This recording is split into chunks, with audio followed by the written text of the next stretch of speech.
আসসালামু আলাইকুম বন্ধুরা, আশা করি সবাই সুস্থ আছেন। বন্ধুরা, ইরানের পররাষ্ট্রমন্ত্রী আব্বাস আগারচি এবং ইরানের জাতীয় সংসদের স্পিকার এবং দেশটির সামরিক মুখপাত্র গালিবাফ দুইজনই ইরানের বর্তমান যে কোনো ধরনের যুক্তরাষ্ট্রের সঙ্গে আলোচনা সমঝোতা বা আন্তর্জাতিক যে কোনো ধরনের সমীকরণে খুবই গুরুত্বপূর্ণ ভূমিকা পালন করছেন।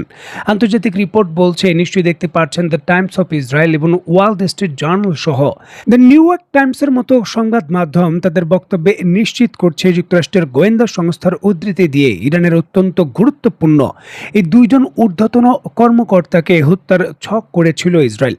যে কোনো মুহূর্তে যে কোনো আলোচনায়, সেটা হোক একেবারে মধ্যপ্রাচ্যের ভেতর বা সেটা হতে পারে ইউরোপের ভেতর, সুযোগ খুঁজে এই দুইজন ব্যক্তিকে সরাসরি নিঃশেষ করে দেওয়ার তারা চেষ্টা করার প্রতিক্রিয়ায় অংশগ্রহণ করেছিল, যাতে কোনোভাবেই যুক্তরাষ্ট্রের সঙ্গে এই আলোচনা কোনো সমঝোতায় না পৌঁছায়। যুক্তরাষ্ট্রের সঙ্গে কোনোভাবেই যাতে আপোষ না হয়, তার অংশ হিসাবেই এই পররাষ্ট্রমন্ত্রী এবং ইরানি স্পিকারকে হত্যার চিন্তা করেছিল ইসরায়েল। বিষয়টি নিয়ে তারা অনেকটাই অগ্রগতি করেছিল। যুক্তরাষ্ট্র বিষয়টি নিয়ে অত্যন্ত উদ্বিগ্ন ছিল, আর এই কারণে যুক্তরাষ্ট্রের নাম প্রকাশ না করার শর্তে কয়েকজন ঊর্ধ্বতন কর্মকর্তা নিশ্চিত করেছেন যুক্তরাষ্ট্র নিজে ইসরায়েলের এই পরিকল্পনা মধ্যপ্রাচ্যের বিভিন্ন দেশের কাছে ফাঁস করে দেয়।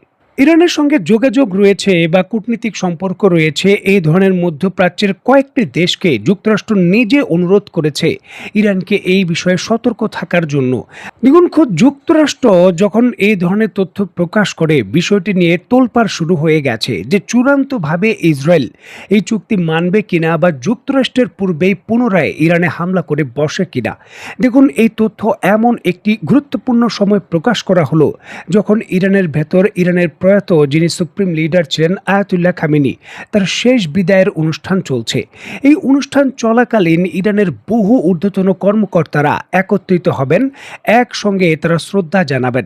এখন এই একসঙ্গে একত্রিত হওয়ার সুযোগটি ইসরায়েল বা যুক্তরাষ্ট্রের মতো দেশ নেয় কিনা। পূর্বে ঠিক যেইভাবে আয়াতুল্লাহ খামেনি বৈঠকে অংশগ্রহণ করার পর তার উপর হামলা করা হয়েছিল, ঠিক এখন এই ধরনের কোনো কিছু হয় কিনা সেই বিষয় নিয়েও শঙ্কা রয়েছে।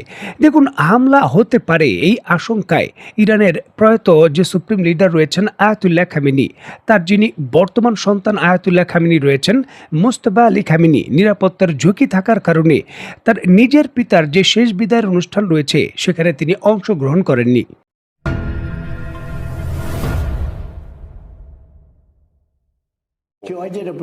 তাই আমি একটি অবরোধ তৈরি করেছিলাম, যা মূলত কোনো অবরোধ ছিল না, এটি ছিল ইস্পাতের এক প্রাচীর। আমাদের একটি মহান নৌবাহিনী আছে, বিশ্বের সর্বশ্রেষ্ঠ নৌবাহিনী।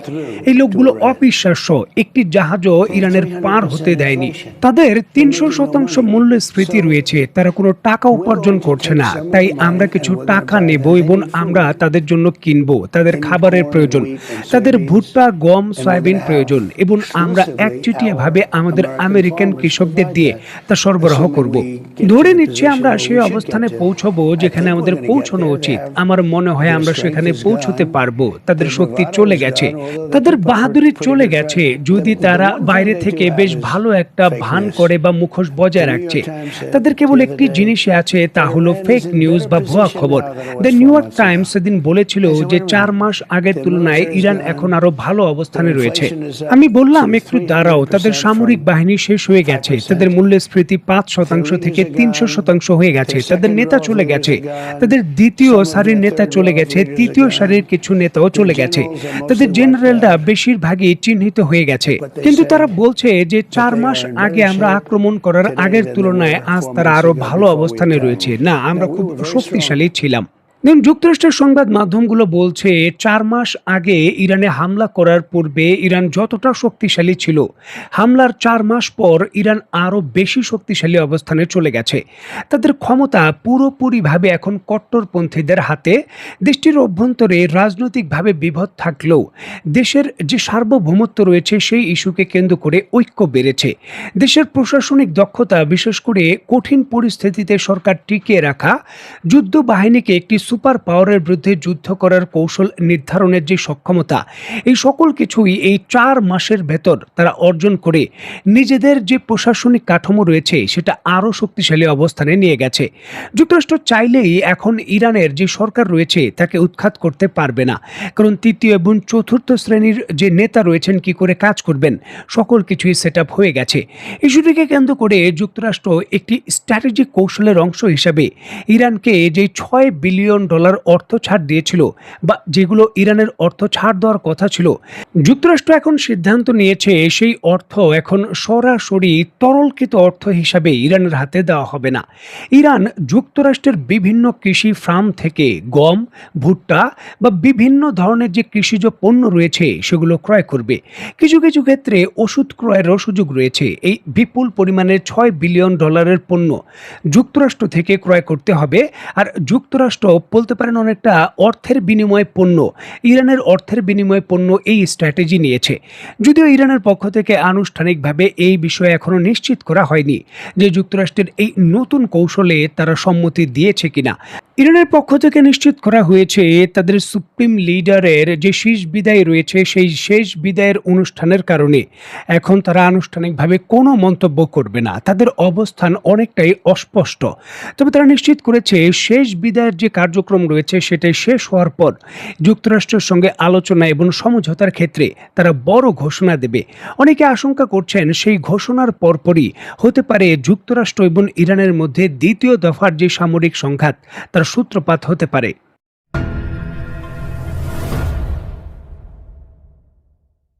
দেখুন, যে কোনো মুহূর্তে ইরানের বিরুদ্ধে বড় সিদ্ধান্ত বাস্তবায়ন হবে এবং সিদ্ধান্তটি আসলে কি হতে পারে তার ইঙ্গিত পাওয়া যাচ্ছে। ইউরোপ থেকে বিপুল পরিমাণের সেনা সদস্য সরিয়ে আনতে চায় যুক্তরাষ্ট্র। ইস্যুটিকে কেন্দ্র করে যুক্তরাষ্ট্রের প্রতিরক্ষা মন্ত্রী যে কোনো মুহূর্তে বড় ঘোষণা দিতে পারে, আর এমন সংবাদ নিশ্চিত করছে the Wall Street journal. NATO জোটের অংশ হিসাবে ইউরোপে যুক্তরাষ্ট্রের বেশ কয়েকটি ঘাঁটি রয়েছে এবং সেই ঘাঁটিতে বিপুল পরিমাণে যুক্তরাষ্ট্রের সেনা সদস্য রয়েছে। তার সেনা সদস্যের সংখ্যা যুক্তরাষ্ট্র এখন কমিয়ে সেগুলো স্থানান্তর করতে চায়।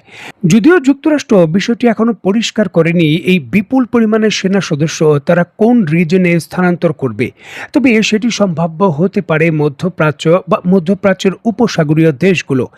যুক্তরাষ্ট্রের এই সিদ্ধান্ত বাস্তবায়ন একটি বলতে পারেন বড় ধরনের প্রক্রিয়া, কারণ শুধু সেনা সদস্য এই জায়গায় স্থানান্তর নয়, সেনাদের ব্যবহারকৃত বিভিন্ন ধরনের ট্যাঙ্ক, বিভিন্ন ধরনের এপিসি, বিপুল পরিমাণের অন্যান্য যে ভারী যন্ত্রাংশ রয়েছে সেগুলোও কিন্তু স্থানান্তর করতে হবে। এটি একটি বড় ধরনের এয়ার ট্রান্সপোর্ট প্রক্রিয়া, কারণ এই ধরনের যে ট্রান্সপোর্ট রয়েছে সেটা যদি জাহাজে করা হয় হরমুজ প্রণালী বা এর আশেপাশে পৌঁছানোর বিষয়টা অনেকটা ঝুঁকিপূর্ণ। সুতরাং এই পুরো কাজটি করতে হবে বড় ধরনের যে মিলিটারি কার্গো বিমান রয়েছে তা দিয়ে। বিভিন্ন সংবাদ মাধ্যম অলরেডি রিপোর্ট করছে যে ইউরোপ থেকে এই কার্গো বিমানগুলো কিছু কিছু মধ্যপ্রাচ্যের দেশগুলোতে আসা শুরু করছে। সুতরাং এই সকল কিছুই নির্ভর করছে ইরানের সঙ্গে যে আগামী 2-3 দিনের মধ্যেই বৈঠকটি হবে যুক্তরাষ্ট্রের, তার উপর। যদি সেই বৈঠকে ইরান শক্তিশালীভাবে তার যে পরমাণু নীতি রয়েছে সেখানে দাঁড়িয়ে থাকে এবং কোনো ছাড় না দেয়, যুক্তরাষ্ট্র নিশ্চিতভাবেই বড় ধরনের সামরিক প্রতিক্রিয়ায় যেতে পারে। দেখার বিষয় আসলে কোথাকার পানি কোথায় যায়। তো বন্ধুরা, আজকের মতো বিদায়। নতুন কোনো ভিডিও নিয়ে আবার দেখা হবে। সেই পর্যন্ত সবাই ভালো থাকবেন, সুস্থ থাকবেন এবং বাংলাদেশকে ভালোবাসবেন। আল্লাহ হাফেজ।